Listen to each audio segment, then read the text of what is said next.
It seemed only fitting that my first guest for As the World Turns should be a fellow The New Abnormal survivor, and also the Yes. person who brought me into the wonderful world of podcasting. Yeah. Molly Jong-Fast is the host of the Fast Politics podcast and a columnist for Vanity Fair. Molly, thanks so much for being here. And an economist. I thought you were going to say I was an economist and I got really excited. I was like, does this mean I know how to not overdraft my I am here checking to account? please, Molly. So if you Yes. would like me to call you an economist, I will call you an economist. It's nicer than some of the things I've heard Trump call you. Oh, yeah. So, Okay. So let's do it's your podcast, so I'm not going to say I'm not going to tell you what to do. That was, okay, by thanks. the way, But there's a but but coming after that. no, it's so funny because it's like a friend of mine who's another mother friend was talking about how overbearing I am. And I and I was like, "Oh, oh, she's right." It was like one of those moments where one of my kids is like, "Yeah, that's totally right." And I was like, "Oh, that is correct." She said to one of her kids, "You think I'm overbearing? Get a load of this." And I was like, "Oh, that is correct." Anyway, Well, instead I of politics, we could just get into this. Why do you think you're like that, Molly? no. First, I want to apologize for taking you into the world down the rabbit hole of podcasting because you had a normal life I before. did. I did. Yeah, and I'm sorry. Yeah. My therapist thanks you, though. Oh, It's money in well, the bank for him. how much do you think you feature in other people's therapy sessions? In other people's therapy sessions? Do you ever think Uh, about this? Probably very little, is my Really? guess. I would think Like, so, yeah. how much do you feature in other people's couples therapy sessions? Oh, a lot. A lot. Yeah. Yeah. She won't stop listening to the new abnormal. They used to Normal say she's so excited about As the World Churns. turns. That's right. He can't wait to see the video. He's so happy there's video now. Yes. See, A whole so lot of that. Andy Yeah. Levy, Yeah. Yeah. breaking up marriages left and right. All right, so because it's in my contract that I just made up, let's talk politics. Yes. I listened to a recent episode of Fast Politics, Came and out you today. had on the Michigan Secretary of State, Jocelyn Benson, and you asked her, or you said to her, a pretty normal question, I thought. And basically you were saying to her, hey, Democrats need to start, or candidates in particular, need to start talking more like normal people and stop reciting canned talking points. And am I describing that correctly? So, look, this is a problem that I think became more common during the Obama era. Hmm. Now, I'm not blaming Obama for this because that would be insane. But what I would say is Obama's a very gifted orator. So you could talk to Obama and you could interview Obama, or you could hear him speak, and he would be so gifted that you would be like, wow, this guy told me a lot of stuff. When in fact, maybe he didn't tell you so much, but it Yeah, didn't matter because right. he's so good at explaining things, at transmitting things that he just could do it so well. And a lot of Democrats saw this and were like, uh-huh, this is how we should be. And the problem is Obama is a genius, right? Just a genius.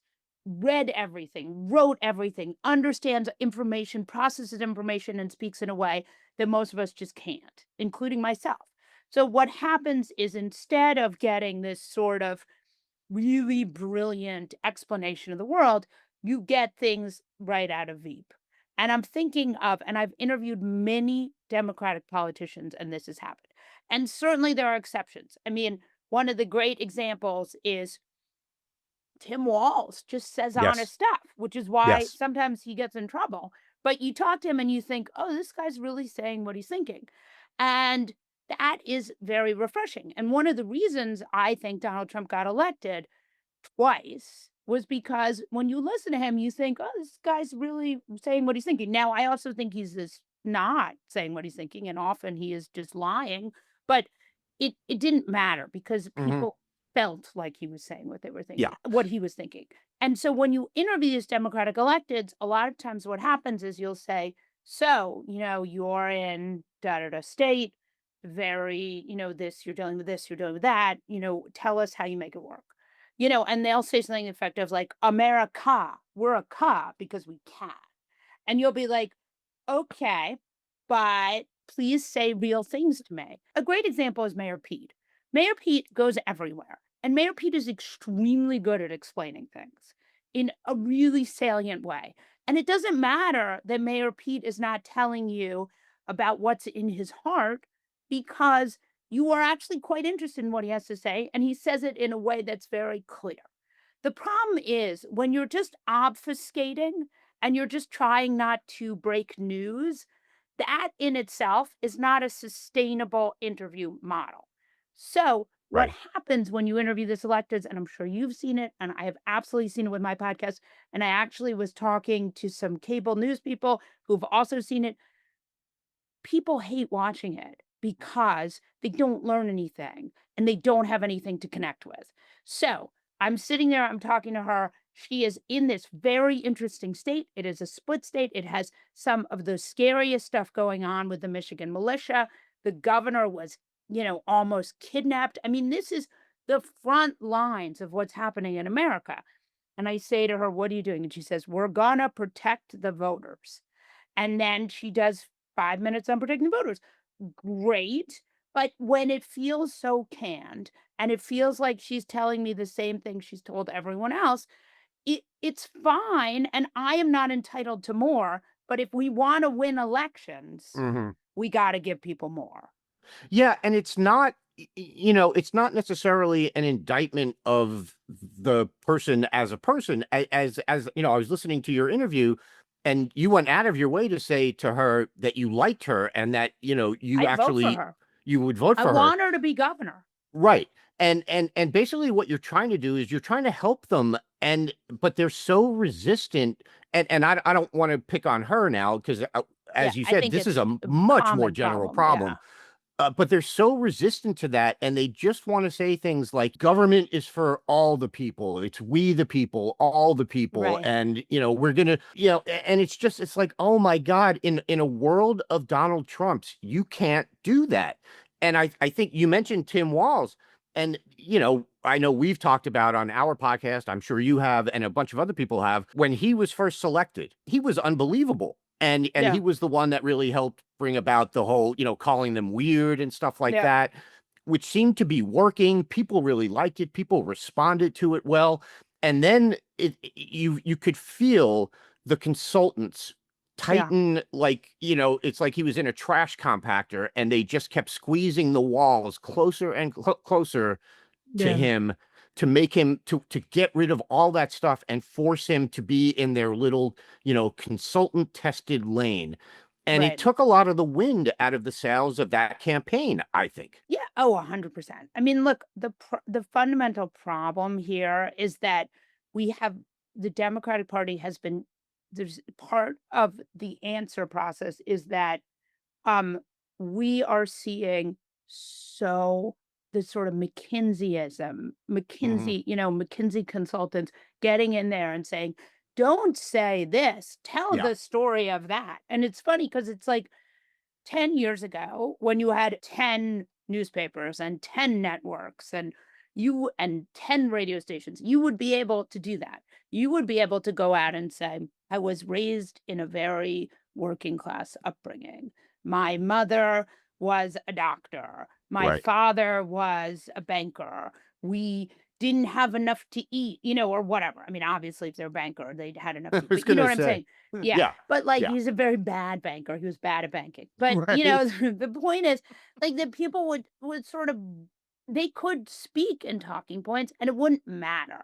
But the problem is we are in an attention economy now. Yeah. So, you don't have not ev you don't have millions of people at any one place except Joe Rogan. Except right, you have millions of people at Joe Rogan, and that is about it. So, what happens is you have to be able to cut through the noise. And you know what does not cut through the noise? Talking points. Because Yeah. people just are smart enough to turn it off. So as soon as you get into talking points, and it's why people don't, it's why when they come to our podcast, they listen to us and then they skip the Democratic elected or they don't tune on. And I've seen it with YouTube, especially. Like, I've had Democratic electeds who I love, who I think are great. And people just don't want to hear them because they're not going to say anything that they can hold on to.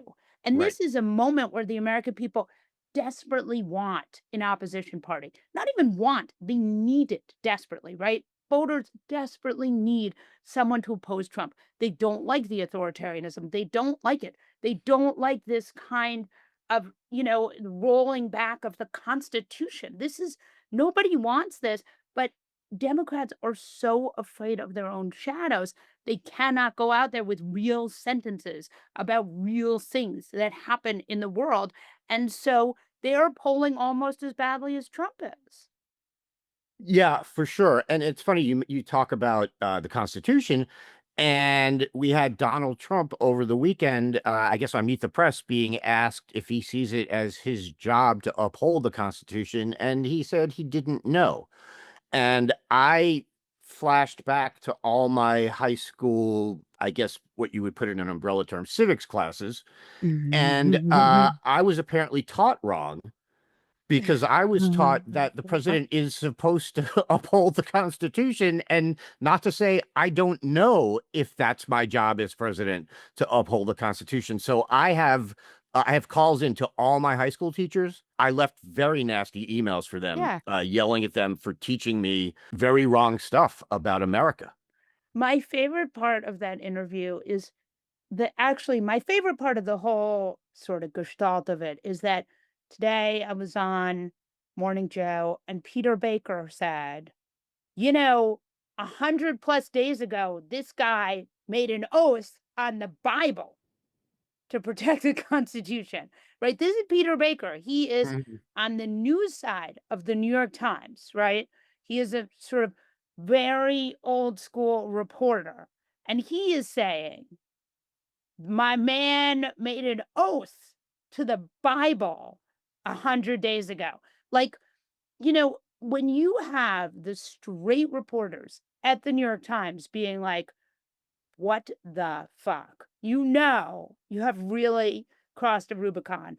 Um, and it's bad. I mean, I also would add there were like it's so interesting because like, this is Donald Trump. He is obsessed with the mainstream media. He has said so many, this year he said what the mainstream media does should be illegal. He said, I mean, he has been targeting the press, targeting the press, targeting the press. He sits down for 4 interviews. Okay. Like, imagine if Biden, after 100 days, had sat down for 4 interviews.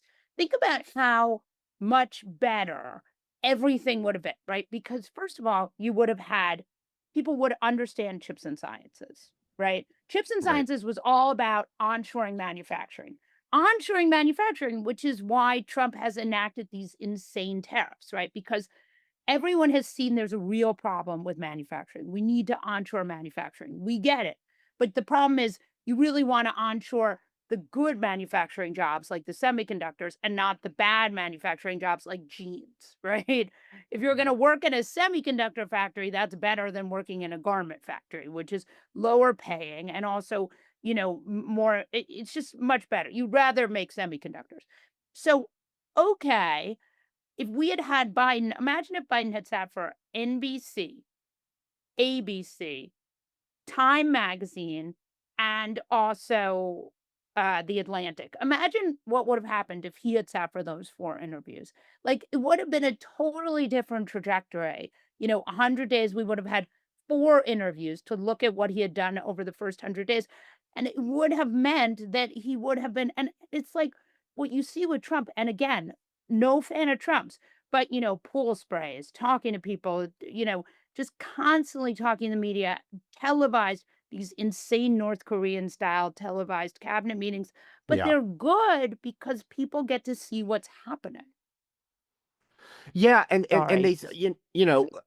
I've been saying for a while, and I'm not the only one. To me, at this point, Trump is he's basically a figurehead, and that's his purpose now, is to be trotted out for these, pseudo ersatz cabinet meetings, and to go to the Super Bowl, and to go to the Daytona 500, and to be like, nobody thinks that Trump is sitting in policy meetings, doing deep dives on, he's no economist like you, Right. Molly, is I think what I'm Yes, trying to say. exactly. And he knows, and the people around him know, that there's a sizable portion of the American public that responds to stuff like that, like you said, that responds to these cabinet meetings, and we look at these things and we're like, this is deranged, which they Right. objectively are. My hottest take is that Democrats should do televised cabinet meetings, which I know everyone's Do you gonna get think they mad at should me. have? Do you think they should have like 100%. a shadow government? People have Yes, suggested that they do like a yes, British style. every fucking day. I'm like, "Come on, man, have Yeah, briefings." You're offering people nothing, right. and you don't understand why they're not happy. Yeah, Don't offer them nothing. A really good example is like AOC and Bernie. The reason that they are popular is because they are doing things. hmm, If you read these polls, it's like, we want Democrats to do things. yeah, Chris Murphy, great example, doing gazillions of videos, putting himself out there. You either are going to, and again, I think really a great example too has been Governor Pritzker. Pritzker. Yeah. Yeah. And because he says it's not left, it's not right, it's fight or cave. And we're seeing a lot of caving. Yeah. Well, that's the thing when you talk about having like a Democratic shadow cabinet and shadow ministers and however they do it in England, which I am a fan of just because I think it sounds cool, Yeah. but also you got to have the horses. And I don't need Chuck Schumer leading a shadow government and being all Chuck Schumery. I don't need Hakeem Jeffries, who's been, quite frankly, to me, has been very disappointing as House Majority Leader. You need the AOCs, the Bernies, the Pritzkers, the Waltzes, I think Elizabeth Warren has been out there. Pete, like you said, people Right. like that, then yes. But my fear is that the fact, I've been saying this a lot, the fact that we can name off the Democrats who have been out there doing this is bad. We should Yeah. not be able to sit here and in 5 seconds name all of the ones who are doing it. It needs to be a party-wide strategy, and it just doesn't seem like they're up for it. It's both bad and okay. Here's what I would say. I think we need more push from Democrats for sure. But here's the thing. Somebody is going to come in there and be the nominee. Okay. It may not be someone from the party. It may have to be an outside person. If they can't fucking get their shit together, I hope we can curse here, then Yeah. it'll be some outside person. Is that for the best? No, I don't think so. I think it's nuts. But there is a power vacuum right now on the left. So either they fill it or they don't. And I mean, I can't, I have hit the level of apoplectic where I'm beyond apoplectic, where I'm just like, this is going to go how it's going to go. Right. Yeah. I think that there have been just a number of opportunities squandered by leadership on all sides. And part of it is fear. I think part of it is this sort of inability to, like, for example, here's a really good example. So Jeffries has, there was this reporting last week that Jeffries had told people not to go to El Right. Salvador. Right. Jeffries is pushed back, said, no, that's not true. People can go to El Salvador. Okay. The pushback was bigger than the story. Yeah. Right? You clearly they can get the message out if they want. Right. So here's a question. And then the other thing is like the pushback was like this like very legalese press releasey Of kind of course. Of reader course. Jeffries says da da da. Yeah. What about just saying like, obviously what's happening in El Salvador is a political, humanitarian, aesthetic, moral disaster, and we expect our leaders, our members to fight. What about something like that? Why can't we just speak like human beings, like Yeah. with real words and not like this McKinsey-ish, like, all couched in ridiculousness? And I Yeah. think that is the real question. And I think That's the real legacy for that's sort of what Democrats need to do is I mean, I don't know what they need to do, but and I hate when people tell Democrats what they need to do because honestly, but as a human, I would like people to do more human talking. That's my that's my goal. Yeah. Well, I think what we've learned here and what we've known, I think, is that none of these people could hack it as a podcast host. So let's just leave it at that. Molly, thank you so much for Amen. coming on. People go check out Fast Politics, read Molly at Vanity Fair. And again, thank you so much for coming on. I really appreciate it, Miles. Thank you.